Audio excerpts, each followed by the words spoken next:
Hello everyone, welcome to a new blog. তোমরা সকলে কেমন আছো? আশা করি ভালো আছো। আমিও খুব ভালো আছি। আজ আমি গিয়েছিলাম মায়ের সাথে বিশালে। মা বাড়িতে থাকলেই আমায় বলে মাঝে মাঝে যে চল কোথাও থেকে ঘুরে আসি।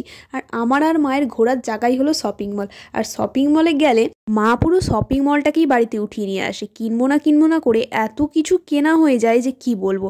তো আমার চেহারাটা দেখেই তোমরা বুঝতে পারছো যে কীরকম পাগলের মতো লাগছে, কারণ সকাল সকাল উঠেই কিছু না খেয়েই বেরিয়ে পড়েছিলাম। মা বললো চ বাড়িই কিছু খেয়ে নেবো। শরীরটাও আমার একদম ভালো ছিল না, খুবই খারাপ ছিল। কিন্তু বাইরে কোথাও ঘুরতে যাওয়ার নাম শুনলেই আমার যতই শরীর খারাপ হোক না কেন আমার শরীর পুরো ঠিক হয়ে যায়। মানে আমি ফিট, ট্যাবলেট খাওয়ারও প্রয়োজন পড়ে না। আমার মা বাগান করতে ভীষণ ভালোবাসে। এত সুন্দর ফুল ফল টবে ফলায় যে কি বলবো, ভাষা নেই সেটা প্রকাশ করার মতো আমার কাছে। তাই মার কিছু গাছের জিনিসপত্র লাগে, তাই এখানে একটা স্প্রে বটল দেখলো। মা তো ফার্স্টেই ওটার উপরে হামলে পড়লো।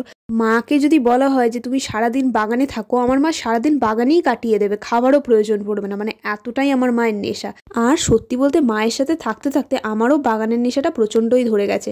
আগে ফুল ফলের গাছ সম্পর্কে সেরকম কোনো আইডিয়া ছিল না, কিন্তু মার সাথে থাকতে থাকতে এখন আমি প্রায় প্রত্যেকটা ফুল ফলের গাছ চিনি। কোন গাছে কতটা সার দেওয়া প্রয়োজন, কি কি সার ব্যবহার করতে হয়, সবই এখন আমার জানা হয়ে গেছে। তো দেখো, বিশাল একটা অদ্ভুত জিনিস দেখলাম। এই যে পাত্রটা দেখছো, এটা ডিম সিদ্ধ করার একটা মেশিন। কি অদ্ভুত না?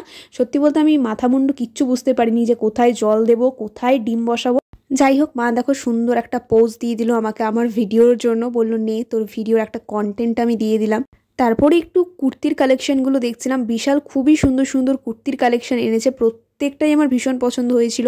দেখে মনে হচ্ছিলো সব কটা নিয়ে নিই, সব জিন্স নিয়ে নিই, সব টপ নিয়ে নিই। আর সত্যি বলতে আমি যদি মাকে বলতাম যে মা আমি কি একটা কুর্তি বা একটা জিন্স নেবো, মা আমাকে কখনোই মানা করতো না। মায়ের কাছে আমি যখন যা চেয়েছি মা আমাকে তখন তাই দিয়েছে। মা আমাকে কখনো কোনো কিছুতে না করেনি। কিন্তু এত জামা কাপড় বাড়িতে পড়ে আছে, সেরকম তো কোথাও বেরোই না, নিয়ে কি করবো বলো? শুধু শুধু টাকা নষ্ট করার থেকে টাকাটা রেখে দেওয়া অনেক ভালো। তো দেখো, তোমাদের সাথে গল্প করতে করতে ক্যাশ কাউন্টারে এসে দাঁড়িয়েছিলাম। দাদাটা একটা একটা করে জিনিসের বিল করছিল। মা এত জিনিস নিয়েছে যে দাদাটা সত্যি বলতে নিজেই হাঁপচে গেছিলো, জানো তো।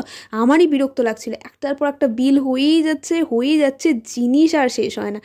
ছোট ছোট জিনিসগুলো দেখলেই না কিনতে ইচ্ছে করে, জানো তো। লোভ আর সামলানো যায় না, নেবো না করে একটা লম্বা বিল পুরো তৈরি হয়ে গেছে। ভিডিও করতে করতে আমি হাঁপসে গিয়েছিলাম, আর এই সকাল সকাল এত লম্বা একটা বিল করতে করতে দাদাটাও মনে হয় হাঁপসে গিয়েছিল।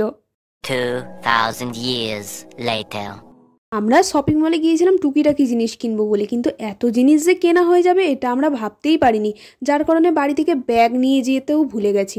তারপরে কি আর করব, বিশাল থেকে 18 টাকা দিয়ে ব্যাগ কিনতে হলো। প্রতিটা শপিং মলে ব্যাগের দাম মোটামুটি নেয়, কিন্তু বিশালে সবচেয়ে বেশি 18 টাকা। ভাবতে পারছো যে ব্যাগটার মধ্যে কি আছে, 18 টাকা নিচ্ছে। তারপরে বিল হয়ে যাবার পরও মা বোতলের লোভ সামলাতে না পেরে বোতলও কিনলো। আবার ছাতা নিয়ে যেতে ভুলে গিয়েছিলাম, আর সেদিন রোদটাও প্রচণ্ড ছিল। মা তাই যে গামলাটা বিশাল থেকে কিনেছিল ওটাই মাথার উপরে একেবারে বসিয়ে নিয়েছে। ওই যে বললাম সকাল সকাল না খেয়ে খালি পেটে বেরিয়েছি, তাই বিশাল থেকে 2 পা এগোলেই একটা রেস্টুরেন্ট আছে যেটা আমার ভীষণ পছন্দের। মাঝে মাঝেই মা আর আমি সেখানে যাই। আমার শান্ত পরিবেশ ভীষণ ভালো লাগে, আর এই রেস্টুরেন্টটা এতটা শান্ত আর নিরিবিলি থাকে যেই কারণেই আমাদের যাওয়া। তো আমরা একটা অর্ডার করেছিলাম মোগলাই। দেখেছো, মা এতটাই গাছ পাগল যে টেবিলের উপর একটা প্লাস্টিকের গাছ রাখা ছিল, সেটাকেও ধরে বেঁধে পর্যবেক্ষণ করছিল। তারপরে মাকে বললাম মা ওটা ছেড়ে দাও, ওটা একটা প্লাস্টিক গাছ। মানে কি বলতো, মা এতটাই গাছ পাগল যে গাছ দেখলে নিজেকে আর কন্ট্রোল করে রাখতে পারে না। আর দেখো, তোমাদের সাথে বকবক করতে করতে আমাদের মোগলাই এসে হাজির। এই রেস্টুরেন্টের রান্নাটাও কিন্তু সত্যি বলতে খুবই সুন্দর করে। আমার তো পার্সোনালি ভীষণ ভালো লাগে। এই রেস্টুরেন্টের এক্স্যাক্ট লোকেশন হলো ঠিক 420 মোড়ে। তোমরা হয়তো অনেকেই এসেছো আশা করি এখানে। সত্যি বলতে মোগলাই, রোল এসব আমার একদমই পছন্দের খাবার না। যদি এরকম ফাস্টফুডের মধ্যে আইটেম বলো তাহলে আমার চাউমিনটা ভীষণ পছন্দের। তবুও কি করব, খিদা পেয়েছে, বাধ্যতামূলক খেতে তো হবেই। দেখো, মার দ্বারা সস বেরোচ্ছে না, তারপরে আমি একদম বেশি করে সস নিলাম, কারণ বেশি করে সস দিয়ে খাবার খেতে আমার না ভীষণ ভালো লাগে। মায়ের সাথে বাইরে বেরোলেই সেই ছোটবেলার কথাগুলো আমার বড্ড মনে পড়ে।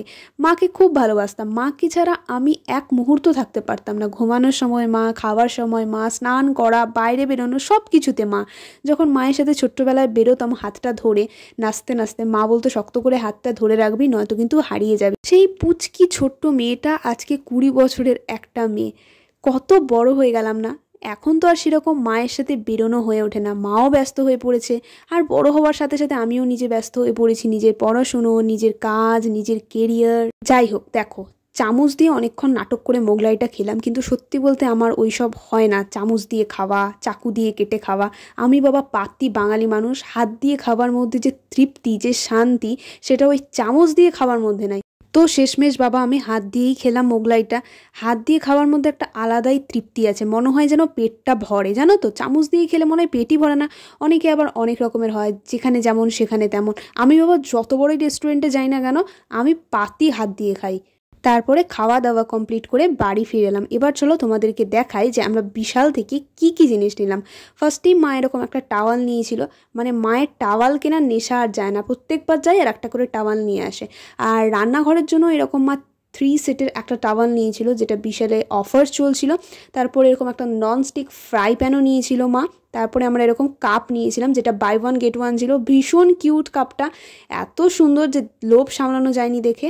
আর এই যে আমার মায়ের ফিস মানে স্প্রে বটল গাছের জন্য। জামা কাপড়ের জন্য এরকম ক্লথ ক্লিপ নেওয়া হয়েছিল, কারণ আমাদের ক্লথ ক্লিপগুলো আমার যে 2 ছেলে মেয়ে আছে দাঁত দিয়ে পুরো ভেঙে ভেঙে সত্যানাশ করে দিয়েছে। ঠাকুরের জল রাখার জন্য একটা বালতি কিনেছিল, একটা হোয়াইট কালারের সুন্দর চপিং বোর্ড কেনা হয়েছিল, 2টো পাপোশ কেনা হয়েছিল, একটা আমার ঘরের জন্য, একটা দাদার ঘরের জন্য, আর একটা এই বড় গামলা কেনা হয়েছিল।